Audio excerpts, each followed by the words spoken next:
우리 계시적 관점에서 우리 성경을 저희가 대할 때요 반드시 우리 나오는 것이 있습니다. 다른 것이 아니라 하나님의 뜻입니다. 그렇죠? 계시적 관점의 성경을 보다 저희가 읽고 또 연구를 하다 보면은요 반드시 나오는 게 하나님의 뜻입니다. 그렇죠? 하나님의 뜻이 반드시 나오게 되고 결국 또 이 하나님의 뜻이라는 것 속에 우리의 인생 또 우리의 모든 것들이 전부 다 이렇게 진행된다라는 것을 우리가 이렇게 확인받을 수가 있습니다. 근데 그 하나님의 뜻은 어디서부터 시작되죠? 우리가 지금 2019년 8월을 살아가고 있으면은 여기에 창세 전에 하나님께서 하나님의 뜻 또는 뭐 작정 또는 계획 다 같은 말이죠. 이것을 세우셨다. 그리고 이 하나님의 뜻대로 구약도 이끌어 가시고 또 예수 그리스도도 오게 하시고 그리고 우리의 지금 우리가 살아가고 있는 2019년 8월도 살게 하시고 그리고 마지막 이 종말 때까지 그렇죠. 하나님께서 이 모든 인류의 역사, 우주의 역사를 이끌어 가신다라는 거. 여러분 이것이 계시적인 관점에서 보면은 과거에는 그냥 하나님의 뜻에 대한 그 개념이나 생각이 그렇게 많이 없었지만은 이제는 어때요? 이런 부분들이 이제 분명해지는 것을 우리가 확인받을 수 있습니다. 그런데 우리 성경 공부를 하다가 어떤 청년이 저한테 이렇게 질문하더라고요. 같이 과거에 같이 이제 신앙생활 했던 친구들하고 같이 이렇게 얘기를 하는데 하도 그 사람 그 친구들이 이렇게 이야기하는 것이 좀 답답했는지 이 친구가 이제 그 성경 공부하면서 이제 들었던 것들을 소위 말해서 들었던 것들을 이제 그 친구한테 이렇게 얘기를 했어요. 그랬더니 그 친구들이 당연히 저하고 이제 같이 성경 공부했던 친구는 이제 하나님의 뜻을 많이 강조했겠죠. 그러면 하나님의 뜻이라고 하면 이 모든 것들이 하나님의 뜻대로 하면은 야 지금 우리는 뭐 노력도 하지 말고 열심도 품지 않고 그러면 그래도 뭐 하나님의 뜻대로 되는 거니까 그냥 다 괜찮겠네. 야 그건 너무 좀 이상하지 않냐? 라고 이렇게 질문했대요. 근데 이 친구가 그 질문에 대해서 답을 제대로 못했다고 저한테 와가지고 이거 어떻게 대답을 해야 되냐고 해가지고 저한테 물어본 적이 있습니다. 근데 여러분 이거 우리가 성경 공부할 때 전부 다 하나씩 전부 다 확인 받았던 건데 이것을 하나님의 뜻이라는 하나님의 뜻대로 모든 것들이 다 진행된다는 이 맥락 속에서 자꾸 까먹는 것 같은 생각이 들더라고요. 그럼 하나님의 뜻대로 모든 것들이 전부 다 진행된다고 하면은 가장 크게 반드시 문제가 될 만한 것이 바로 뭐냐면은 첫 번째 이제 죄 문제라고 했고요. 그래서 우리 성경 공부 2단계인가요? 거기에서 하나님의 예정과 인간의 자유자할 때 죄 문제에 대해서는 이제 말씀을 드렸고요. 그 다음에 두 번째로 나오는 게 지금 이제 이런 거죠. 인간의 노력과 인간의 열심 이거 어떻게 할 것이냐? 그럼 우리 그거 하지 말냐? 그냥 가만히 그냥 이렇게 그냥 탱자탱자 있으냐? 그럼 그냥 가만히 이렇게 그냥 니나노 하고 있어야 되는 거냐? 여러분 절대 그게 아니라는 것이죠. 그렇죠? 그러면 하나님의 뜻대로 진행된다. 하나님의 뜻대로 되어간다. 나의 과거와 나의 현재와 나의 미래의 모든 것들이 하나님의 계획과 뜻과 작정 가운데서 다 진행되었고 되고 있고 진행될 것이다 라고 하면은 여러분 가장 먼저 어때요? 우리의 마음이 편해지나요? 불편해지나요? 평안해지나요? 또는 불평이 가득 차게 되나요? 여러분 우리 마음의 평안이 또 우리 마음이 편해지게 됩니다. 안연해지게 된다고. 이게 가장 중요한 포인트예요. 왜요? 이렇게 평안하고 마음이 푸근해질 때 그때 뭐가 찾아와요? 행복감이 찾아온다. 내가 이것도 해야 되고 저것도 해야 되고 내가 정말 스트레스 받으면서 이거 안 하면 안 되니까 막 억지로 하게 될 때는 이때는 마음이 불편해지고 또 불만도 많아지고 불평도 하게 되기 때문에 이 행복감하고는 거리가 멀어지게 되잖아요. 그래서 어때요? 마음이 편해지는 것이 가장 중요한 포인트라고요. 마음이 편해지면 어떻게 된다고요? 행복이 찾아오고 행복이 찾아오는 가운데서 늘 말씀드렸던 거 뭐가 생긴다고요? 이 내적인 동기가 생긴다고. 제가 그 친구한테 내적 동기를 딱 얘기하니까 맞다 목사님 그때 왜 그게 생각이 안 났는지 모르겠다고 하더라고요. 이 내적인 동기에 의해서 우리가 어떻게 선한 일도 하게 되고 착한 일도 하게 되고 그리고 칭찬받을 일도 하게 된다고요. 그렇죠? 이게 잊지 마시죠. 잊지 마셨으면 좋겠습니다. 이 내적인 동기. 정말 내가 하고 싶어서, 내가 좋아서, 내가 진짜, 자원해서 하는 거. 이게 바로 내적 동기거든요. 근데 일반적으로, 그러니까 이 내적 동기에 의해서 나오는 열심, 이 내적 동기에서 나오는 노력, 이것은 뭐 어때요? 이거는 100%, 1000% 너무너무 어때요? 성경적인 것이고 좋은 것이잖아요. 그래서 사도 바울이 어땠어요? 사도 바울이 이 내적 동기에 의해서 1차 전도여행, 2차 전도여행, 3차 전도여행, 그리고 로마에까지 가가지고 자신을 순교의 재단의 제물로, 기꺼이 좋아서 정말 행복해서 드렸다고 했잖아요. 그리고 거기에서 나오는 열심은 이건 정말 장려할 만하고 권장할 만한 거죠. 그런데 그것이 아니라 세상의 대부분 전부 다 어디에 어떻게 의해서 한다고요? 이 외적인 동기에 의해서 모든 것이 전부 다 진행된다고요. 그래서 외적인 동기에서 진행되기 위해서 세상은 우리에게 두 가지의 올무를 걸죠. 올무라고 해야 되나요? 두 가지의 뭐라고 해야 되나요? 소 있으면 여기 소에다 이렇게 콧뚜리라고 해야 되나요? 이 콧뚜리를 뚫죠. 우리한테. 뭐예요? 첫째는 상벌. 그렇죠? 상벌. 두 번째는 규범.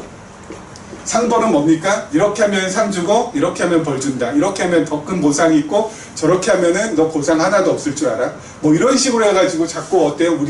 우리로 하여금 이 외부로부터 동기를 자극하는 거죠. 그래서 어쩔 수 없이 하기 싫어도 상 받기 위해서 벌 받으면 안 되니까 그렇게 갈 수 있도록 만들고요. 규범을 통하여서 어때요? 이거 해야 된다. 네가 공무원이기 때문에 넌 이거 해야 돼. 너는 우리 회사 회사원이니까 이거 해야 돼. 너는 과장이니까, 너는 부장이니까, 넌 이사니까, 부사장이니까, 사장이니까 이거 꼭 해야만 해. 이거 하지 마. 이거 안 하면 넌 안 돼. 이런 식으로 해서 규범으로 묶든지 또는 상벌로 묶든지. 그래서 세상 사람들은 대부분 어때요? 이 외적 동기에 의해서 다 어때요? 이 삶은 전부 다 진행이 되는데 우리마저도 이 교회라는 동네마저도 하나님의 말씀을 가지고 상벌로 또는 규범으로 성도들을 얽매이게 해가지고 외적 동기에서 신앙생활을 하게끔 하는 것은 이제 그만하자는 거죠. 정말 좋아서 정말 내가 우러나와서 그렇게 하는 것 그것이 최고인 거기 때문에 여러분 그렇게 하자는 거예요. 그렇게 하자는 거예요.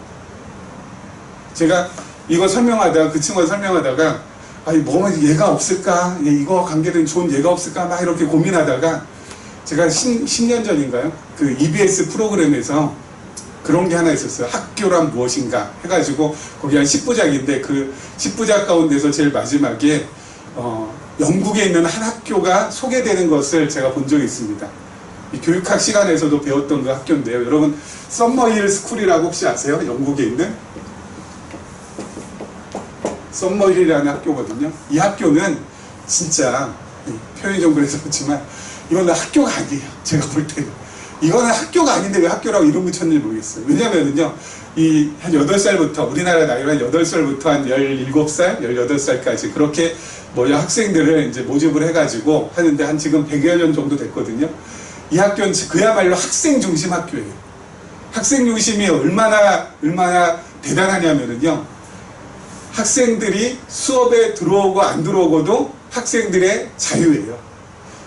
그러니까 이 학교가 숲속에 있거든요. 대부분의 학생들이요, 수업에 안 들어와요. 그리고 다 놀러가요. 그리고 저 오늘 기숙사 생활하는 거거든요. 그러니까 다 놀러가요. 다 놀러. 학교 안에 풀도 있고, 그러니까 수영도 하고, 그리고 또 숲속에 있으니까 나무 타기도 하고, 또 숲속에서 냇가도 있으니까 냇가에서 고기도 잡고, 그러면서 그냥 놀아요. 1년 내내. 1년 내내 놀아요. 근데 이게 어떻게 학교가 될까? 그리고 이 교실 딱 비춰주는데, 교실 안에 선생님 혼자 있어요. 애들이 없으니까 선생님 혼자서 그냥 있는 거야. 이 선생님도 그 어떤 선생님도 아이들한테 수업을 들어라고 얘기도 안 해. 야, 근데 어떻게 이게 학교가 됐는데 이게 100년이나 운영이 될까? 근데 이 설립자가요, 정말 독특한 철학이 있는 게 어린 시절에 아이들이 재밌게 그리고 즐겁게 노는 것. 그것이 이 아이들의 일생에 있어서 엄청난 추억이 된다는 거죠. 좋은 추억. 그래서 그 아이들이 어때요?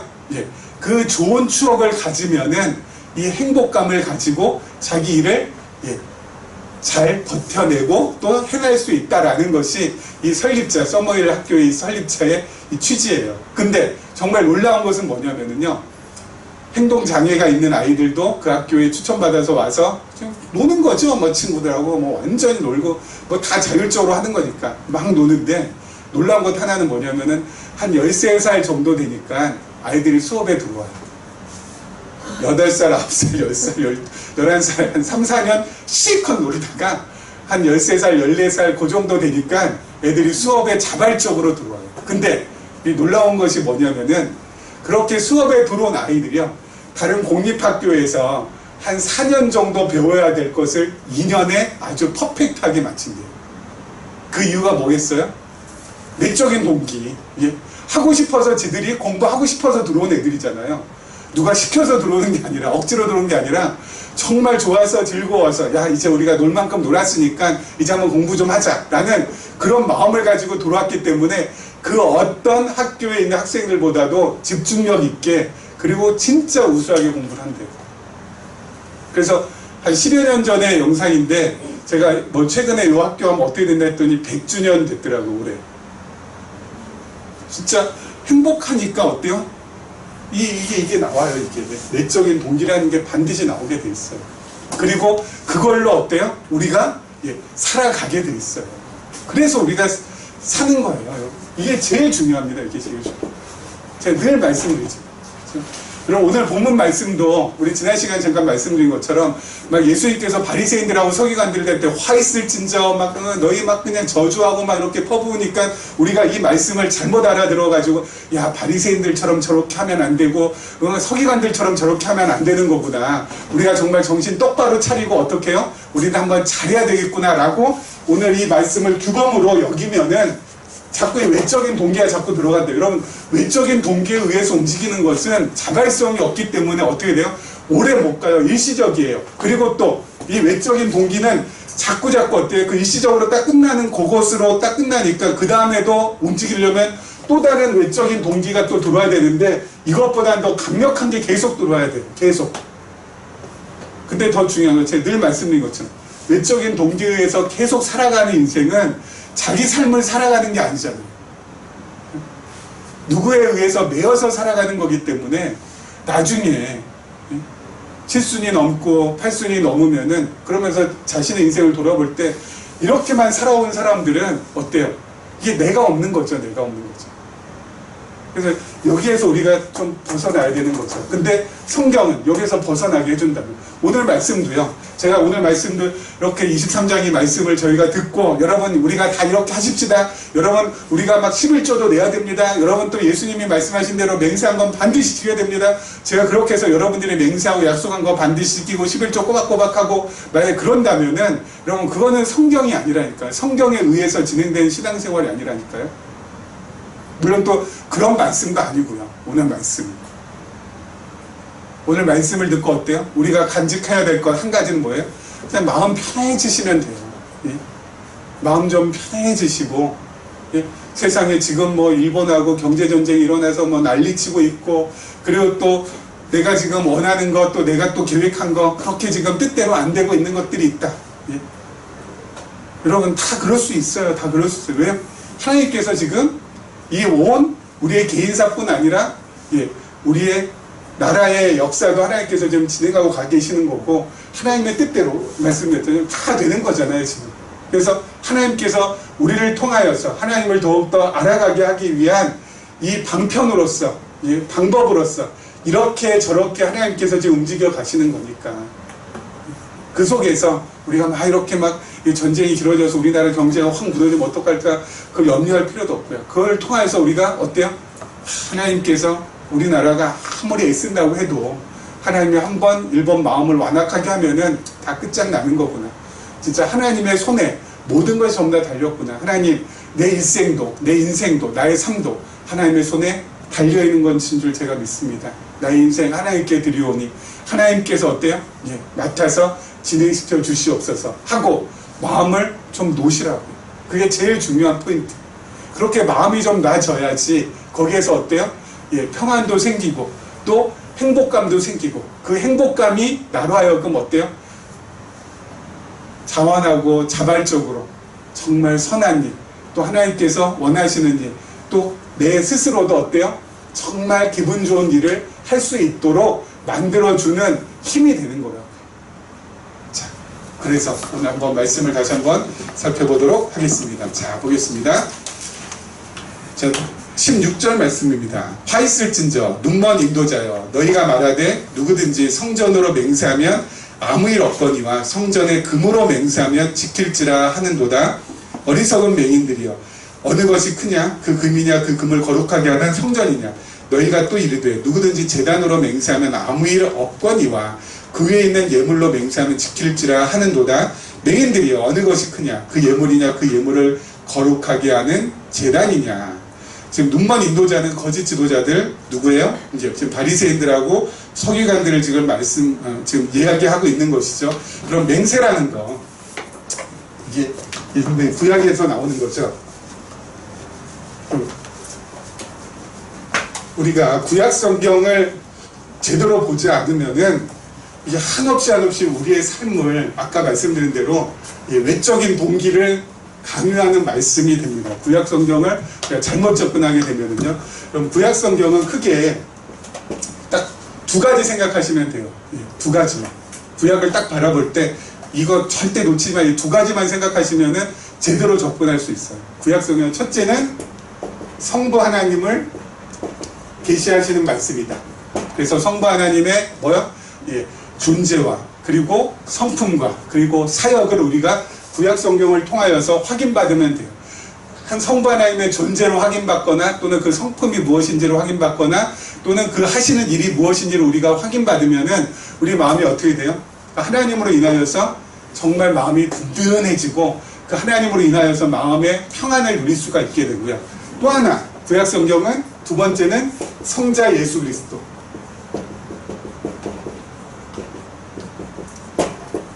구약 성경을 통해서 성자 예수 그리스도를 확인하면 돼요. 주로 이 성자 예수 그리스도는 구약 성경에서는 예언이나 또는 예표로 확인받을 수가 있거든요.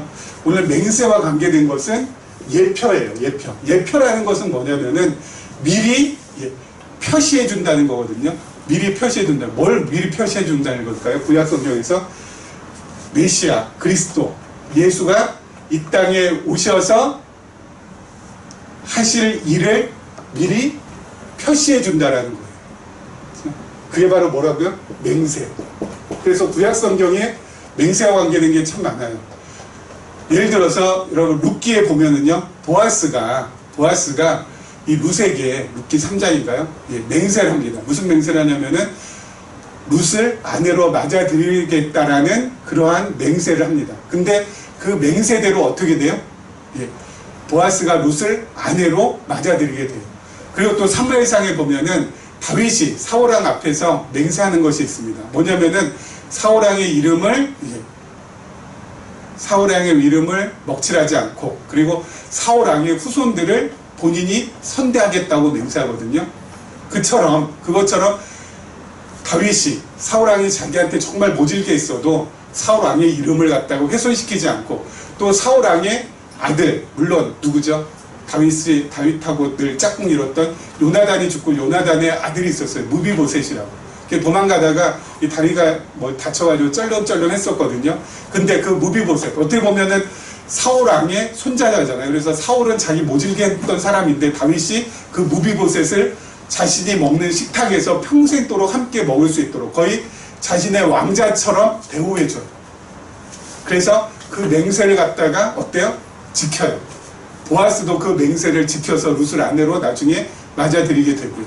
이것을 통해서 무엇을 확인받아야 된다고요? 무엇을? 가장 중요한 거 포인트. 그리스도께서 메시아가 이 땅에 오셔서 어떻게 해요? 메시아가 이 땅에 오셔서 하실 일을 예표하는 거잖아요. 그러면 메시아가 오셔서 하실 일이 뭐예요? 맹세하신 것을 반드시 지키신다라는 거죠. 그렇죠? 그래서 메시아는 이 땅에 오셔서 맹세하신 것을 반드시 이루신다, 지키신다. 그럼 메시아가 맹세한 것이 뭘까요? 메시아께서 그리스도가 이 땅에서 맹세한 거, 이 땅에 오셔서 해야 될 거 맹세한 거 뭐가 있을까요? 구약의 모든 것, 이 율법과 선지를 이루시겠다라는 거잖아요. 그렇죠? 그거는 어떻게 이루시죠? 십자가상에서, 십자가를 통하여서 죽으심과 다시 사심을 통하여서 구약의 모든 것들을 그리스도께서 이루실 것을 구약에 이미 맹세를 예표해서 그리스도께서 오실 것에 대해서 이 맹세를 갖다가 이야기한 거라고요. 그러니까 맹세는 누가 지켜야 되는 거예요? 그리스도가 앞으로 지키실 거라는 것을 구약 성경을 통하여서 우리에게 알려주는 거라고요. 그래서 예수님께서요, 이미 마태복음 5장에 산상수훈이라고 하잖아요. 거기에 보면 너희는 뭐예요? 맹세하지 말라고 해요. 왜 맹세하지 말라고 할까요? 너희는 맹세해봤자 그 맹세를 지킬 수 있는 능력이 있다 없다? 없다라는 거예요. 인간은 도저히 약속 100번, 1000번, 10,000번 한다 할지라도 그 약속을 이룰 수 있는 존재가 아니라고요. 우리가 그래, 사랑하는 사람과 우리 다음 달에 어디로 이렇게 갑자기 생각이 안 나네. 지금 갑자기 멕시코의 휴양 도시인데 이름 두 글자인데 갑자기 카쿤? 그래, 카쿤으로 우리 한번 놀러 가자. 오보처럼 한번 가자. 하고 그날만 9월 10일 날 우리 가기로 딱 약속하고 그날만 비행기표 전부 다 예매하고 그리고 또 호텔 전부 다 예약했다고 해요. 그래서 그날만 손꼽아 기다리면은 인천 가가지고 그냥 멕시코로 그냥 가면 되는 건데, 여러분 지금부터 9월 10일까지 무슨 일이 어떻게 생길지 누가 아냐고요. 그렇죠.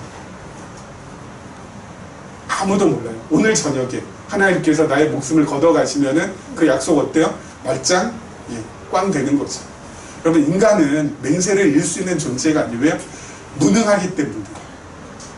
누구만 이룰 수 있다는 거예요? 예수님만 이룰 수 있다는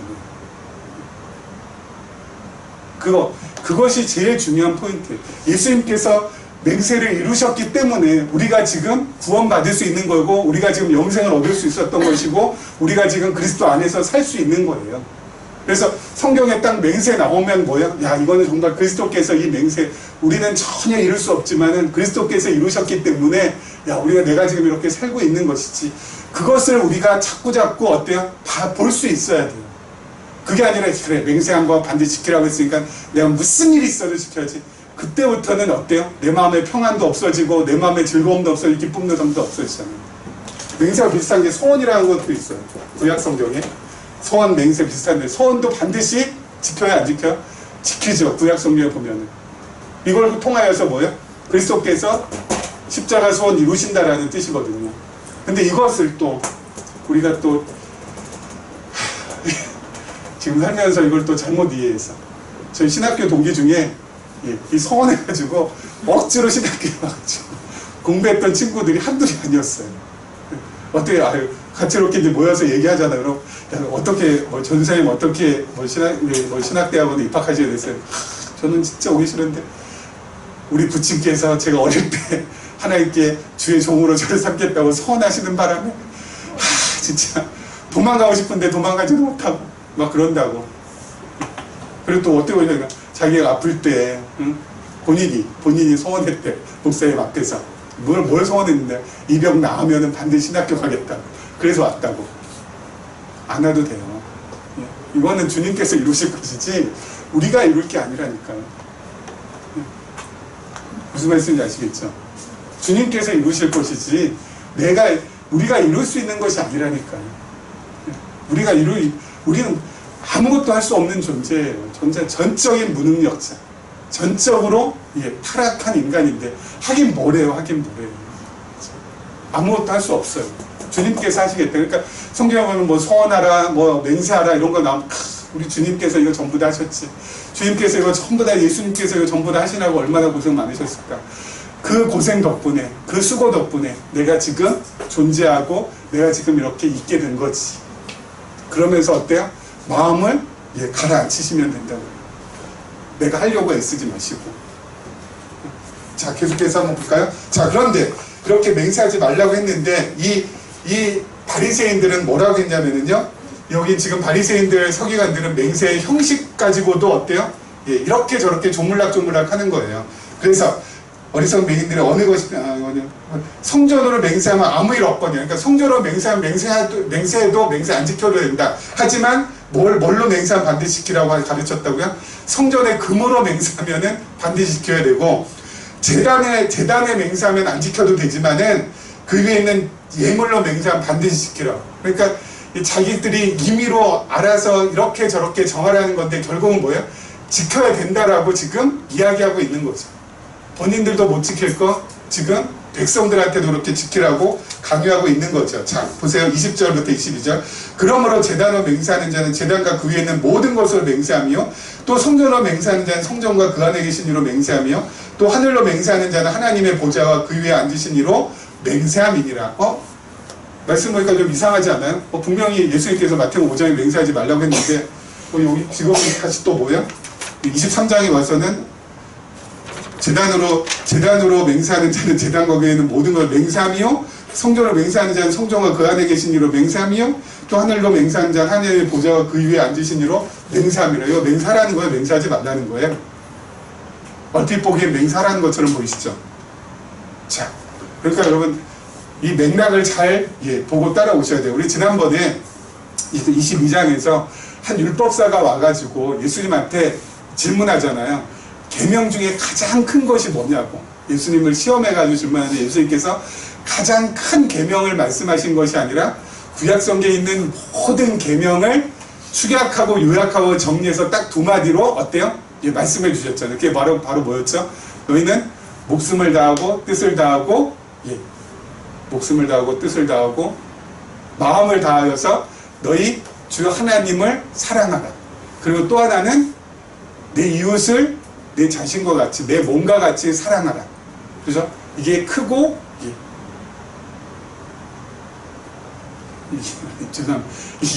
이것이 계명의 강령이라고. 그렇죠? 강령이라는 것은 큰 뼈대야 되는 줄거리를 얘기하는 거예요. 예수님께서 그렇게 말씀하셨거든요. 그렇죠? 하나님 사랑하고 그리고 이웃 사랑하라고. 그래서 이걸 갖다 축약해서 두 가지로 딱 말씀해 주셨잖아요. 그리고 거기서 딱 끝났거든요. 그런데 우리는 이 말씀을 보면은 우리가 또 어떻게 또 오해해요? 이 말씀은 지켜야 되는 것은 예수님께서 지키라고 하신 말씀이 전혀 없거든요. 그렇죠. 이거 예수님께서 하나님 사랑하고 이웃 사랑하라는 이 말씀은 그냥 구약 성경에 있는 모든 계명을 갖다가 축약해서 요약하신 말씀이지 이것을 우리한테 지키라는 말씀이 아니거든요. 또 우리가 이걸 지킬 수도 없고요. 제가 말씀드렸잖아요. 우리가 정말 어떻게 목숨 다하고 마음 다하고 그리고 모든 것을 뜻을 다하여서 하나님 사랑할 수 있어요? 없다고요. 내 이웃을 내 몸과 같이 사랑한다고요? 있을 수도 없는 일이죠. 우리가 얼마나 이기적이고 자기중심적이고 내 거밖에 모르는 인생인데 어떻게 보이지 않는 하나님을 사랑할 것이며 어떻게 이웃을 피 한 방울 섞이지 않은 이웃을 내 몸과 같이 사랑할 수 있겠어요? 이건 바로 뭐라고요? 예수 그리스도께서 이루실 것을 말씀하시는 거고 우리는 어떻다고요? 그 예수 그리스도의 그 공로를 하나님을 사랑하시고 이웃을 사랑하셨던 그 예수님의 공로를 뒤집어 쓰고 힘입어서 이제는 하나님 앞에 갈 수 있게 됐다. 그러니까 완전히 다른 거죠. 오늘 이 말씀도 마찬가지예요. 맹세함이니라. 맹세하라. 예수님께서 말씀하실 때 이것은 뭐예요? 너희는 할 수 있다는 거예요? 없다는 거예요? 없다는 거예요. 우리 맹세할 수 없다는 거예요. 하늘에다 두고 하든 뭐 성전에 두고 하든 뭐 재단에 두고 하든 너희 맹세해봤자 너희는 그 맹세를 지킬 수 있는 능력, 조건, 환경 전혀 없다라는 거예요. 우리 사람이 여러분 요즘 들어 제가 머리가 이렇게 하얀색으로 하나씩 둘씩 이렇게 흰머리가 생겨서 이렇게 삐져나오거든요. 막 제가 그걸 갖다가 흰머리 해가지고 이게 흰머리가 된 건가요? 그러고 흰머리 난 거 내가 까만 걸로 바꿔줘라. 내가 막 애쓰고 노력한다고 이게 바뀌어지나요? 흰 것을 검게 하고 검은 것을 희게 할 수 있는 능력이 우리한테 있나요? 그거 전혀 없어요. 전혀 없는 존재라고. 우리 진짜 전적으로 아무것도 할 수 없는 존재. 그러니까 이 말씀을 통하여서 우리가 배우고 또 확인받아야 될 것은 진짜 나는 딱함도 할 수 없는 거거든요. 정말 손톱의 때만큼도 나는 할 수 없는 존재고 이걸 깨달아야 돼요. 이거는 내가 못하니까 내가 할 수 없으니까 누가 오셔서 2000년 전에 예수 그리스도께서 오셔서 내가 할 수 없는 그것을 전부 다 하시고 그리고 나도 내가 어때요? 나 대신에 죽으셔서 새로운 생명을 나에게 안겨주셨지. 그쪽으로 자꾸 내 마음과 그리고 내 생각이 가야 내 마음이 편해진다고요. 평심을 유지할 수 있다고요. 여러분 내 마음의 평심, 평안을 유지 못하면은 똑같은 세상을 살아도 평안을 유지하는 사람은 정말 천국의 삶을 살아가는 거고요. 평안을 유지 못하고 늘 어때요? 요동치는 사람은 지옥의 삶을 살아가는 거예요. 완전히 달라요. 그래서 늘 마음의 편안함. 그 편안함이 나로 하여금 자유함으로, 그 자유함이 나로 하여금 자원함으로, 그 자원함이 나로 하여금 어때요? 어떤 삶의 실천으로, 그리고 정말 어때요? 열심으로, 노력으로 그렇게 나가야지. 그렇게 나가지 않는 모든 것들은 다 어때요? 나를 병들게 하고 힘들게 하고 스트레스 받게 하고 지치게 만든다. 자, 계속해서 하나 더 보고 마무리 짓죠. 자, 그 다음에 23절. 화 있을진저 외식하는 서기관들과 바리새인들이여, 너희가 박하와 회양과 근처에 11조는 들이되 율법에 더 중한 바 정의와 긍휼과 믿음은 버렸도다. 그러나 이것도 행하고 저것도 버리지 말아야 할지니라. 맹인된 인도자여, 하루살이는 걸러내고 낙타는 삼키는도다. 자, 이제 이거 11조에 대한 말씀을 하시는데요. 11조가 신약에 나오나요? 구약에 나오나요? 구약에 나오죠. 자, 아까 말씀드렸죠. 구약은 요렇게, 구약은 첫째는 성부 하나님의 존재와 또 성품과 그리고 그 사역을 확인받는 것이요. 두 번째는 성자 예수 그리스도께서 장차 오실 때인데 그에 대한 예표 또는 예언으로서의 말씀. 이게 구약 성경이라고. 여러분 이거 잊어버리면 이제 큰일 납니다. 자, 11조. 11조는 그러면은 첫째, 성부 하나님의 존재와 성품과 사역을 구약성이 계시하는데 이 11조가 바로 그런 거죠. 자, 11조라는 것은 다른 것이 아니라 열매나 또는 어때요? 소나 양의 10개 가운데 하나를 하나님 앞에 드리는 거예요. 그게 11조 제물이거든요. 11조는 제물입니다. 그래서 그 10개 가운데 하나, 10개 가운데 하나를 하나님 앞에 드리게 되면은 그 나머지 양들, 소들, 그리고 열매들, 곡식들이 전부 다 어때요? 거룩해지고 그것을 드린 사람도 거룩해져요. 무슨 말씀인지 아시겠죠? 이 거룩해진다. 거룩해진다는 것은 구별이 돼서 하나님 앞에서 어때요? 의롭게 된다고. 그 11조 제물을 드린 사람이 의롭게 되고, 그리고 그 의로움을 통하여서 하나님 앞에 어때요? 하나님을 더욱더 사랑하게 되고, 그리고 그 하나님을 더욱더 신뢰하게 된다. 그래서 성부 하나님의 11조 제물을 바침으로 인하여서 성부 하나님의 의로움과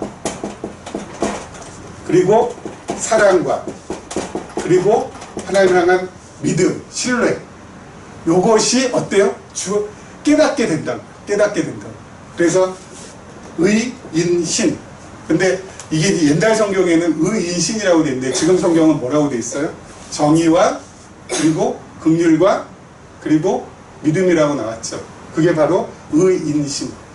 하나님의 이런 성품을 11조 제물을 통하여서 구약 이스라엘 백성들이 어때요? 깨닫게 되는 거예요. 11조를 드릴 때마다 10개 가운데 하나를 드릴 때마다 이 사람들은 의로움을, 거룩함을 잊게 되는 것이고, 그리고 그 거룩하게 하신 나를 의롭게 하신 그 하나님에 대한 사랑을, 자비하심을, 인지하심을 깨닫게 되고, 그리고 그 하나님을 더욱더 신뢰하게 된다. 이게 바로 11조예요. 그리고 또 요게 하나고요. 또 하나는 뭐라고요? 성자 예수 그리스도에 대한 예표로서, 예수 그리스도께서 이 땅에 오셔서 전체 백성들, 여러분 10이라는 숫자는 전체를 말하는 거거든요. 이 전체 하나님의 백성들 가운데서 하나가 되셔서 11조 제물로 하나님 앞에 드리심으로 나머지 어때요? 9배 해당되는 사람들이, 9배 해당되는 백성들이 어떻게 되는 거예요? 의롭게 되고 거룩하게 되고 하나님을 더욱더 사랑하게 되고 하나님을 더욱더 신뢰하게 된다는 것이죠. 그래서 이 11조는 누가 할 일이에요? 앞으로 장차 오실 예수 그리스도께서. 어디에서요? 십자가에서 자기 자신을 11조 제물로 드림으로 인하여서 오고 오는 하나님의 자녀들이, 백성들이 전부 다 어떻게 되는 거예요? 깨끗해지고 거룩해지고 의롭게 되고 하나님 더 사랑하게 되고 하나님 더 신뢰하게 된다는 거죠. 그렇죠? 근데 오늘 말씀해 보니까 예수님께서 뭐라고 하셨어요? 바리새인들한테 쭉 말씀하시면서 너희가 박하와 해안가 근처에 11조는 들이되 율법에 더 중한 바 의와 그리고 정의와 긍휼, 인과 그리고 믿음, 신은 버렸도다. 그러니까 얘네들이 지금 뭐 하고 있는 거예요? 껍데기를 갖다가 쥐고만 있는데 이 의미는 전부 다 버렸다는 거죠. 이걸 통하여서 하나님을 더욱더 하나님의 의와 인과 신을 깨달아야 되는데 그걸 전부 다 버리고 그냥 어때요? 형식적인 11조만 지금 드리고 있다는 것을 말씀하고 계시면서, 근데 그 다음 절이 참 중요해요. 자, 그 다음 절에 뭐라고요? 그러나 이것도 행하고 저것도 버리지 말아야지.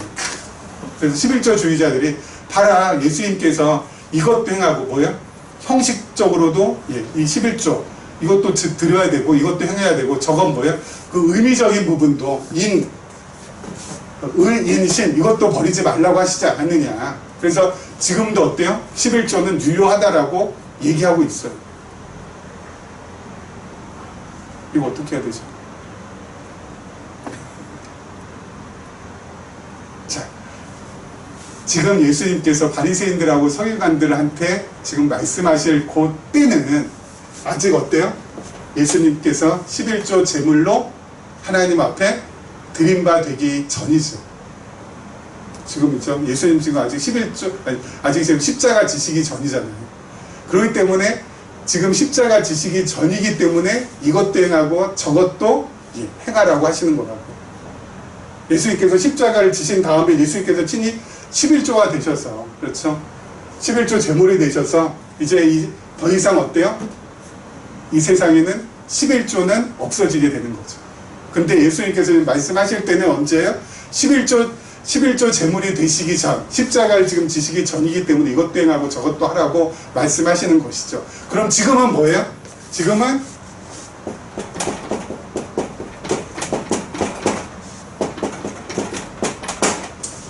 버릴 연자에 보충할 보자 해가지고 연보라고 해요. 지금은 연보 시대예요. 연보 시대. 내 것을 버려서 누군가를 이렇게 보충해주는, 교회를 보충해주는 거예요. 그래서 제가 옛날에는, 과거에는요, 이 말씀 깨닫고, 자, 이제는 11조를 내지 않아도 되고, 이제 연보를 합니다. 라고 했는데, 이제 바꾸려고. 그러니까 너무 또 이게 또, 뭐죠, 뭐랄까, 말을 갖다 어떻게 하느냐에 좀 달라지더라고요. 여러분, 이제는 11조에 얼매이실 필요가 없습니다. 이제는 12조를 하셔도 되고요. 13조를 하셔도 됩니다. 그렇죠? 왜요? 이제 11조에 얼매이지 않아도 되니까. 10분의 1 하셔도 되고 10분의 3 하셔도 돼요. 연보라는 것은 교회를, 내 것을 버려서 우리 교회 공동체를 채우는 거거든요. 그래서 이제는 이게 의무사항이 아니에요. 그렇죠? 자원하는 마음으로, 그렇죠? 기쁨으로 하는 거예요. 제가 왜 이런 말씀을 드냐면요, 사도 바울이 데살로니가 전서인가요? 후서인가요? 거기 보면은 이 예루살렘 교회에 흉년도 들고, 그리고 또 이 핍박도 많으니까, 너무 이제 예루살렘 교회가 너무 힘드니까 이 마게도냐 지방에 있는 이 교회들이 어때요? 연보를 했어요. 예루살렘 교회. 근데 이 사람들이 연보를 하는데, 사도 바울이 뭐 연보한다고 뭐 상 받는다, 뭐 연보하면 여러분 뭐 복 터진다, 이런 말 안 했거든요. 근데 어떻게 했어요? 기꺼이 자원하는 마음으로 하되 힘에 넘치는 만큼 했다고 하더라고요. 근데 그 사람들이 다 부자냐? 아니요. 정말 가난한 사람들인데도 불구하고 그렇게 연보를 했다고요. 기쁜 마음으로. 하라고 해서 한 것이 아니라. 11조가 아니라 11조 이상으로 했다고요. 예루살렘 교회. 여러분, 이 마게도냐 교회는요, 예루살렘 교회하고 아무런 그게 없어요. 여기 마게도냐는 이방인들 중심인 교회고요. 예루살렘 교회 유대인들 중심인 교회잖아요.